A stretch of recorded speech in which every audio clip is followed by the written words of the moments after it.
Баршаңызға сәлем. Бүгін сіздермен осындай өте жеңіл торт дайындаймыз. Ол үшін бізге құрамдары азғантай құрамдар қажет. 3 жұмыртқа және ұн, секер, ұнымызға разрыхлителді қосып араластырып аламыз.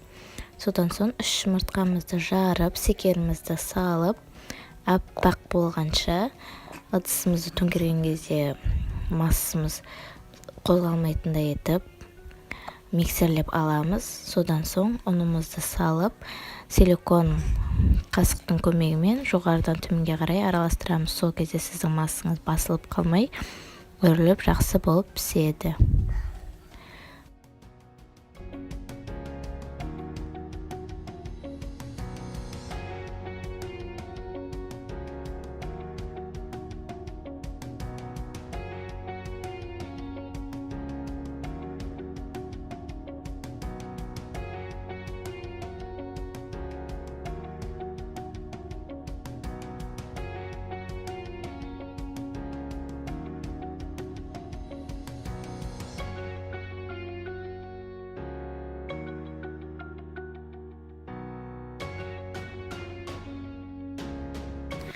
Мінекей осылайша дайын массамызды пергамент қағазын төсеп, печкамызды пісіріп аламыз. Дайын бисквитімізді осылай екі ортасынан бөліп, қалауыңыз бойынша тағы да бөліп, кремге менде қаймақ және сгущенка, өзіңіздің қалаған креміңізді қолдансаңыз болады.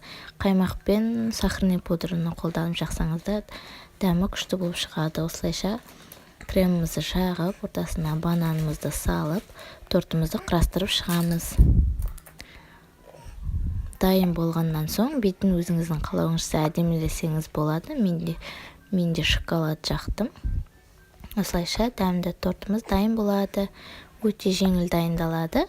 Және холодильникке 1-2 сағатқа тындырып қойсаңыз, вообще күшті тәтті болып шығады. Міндетті түрде жасап көріңіз. Егер сізге ұнаса, менің каналыма тіркеліп, видеомды бағалап кетуді ұмытпаңыз. Рахмет.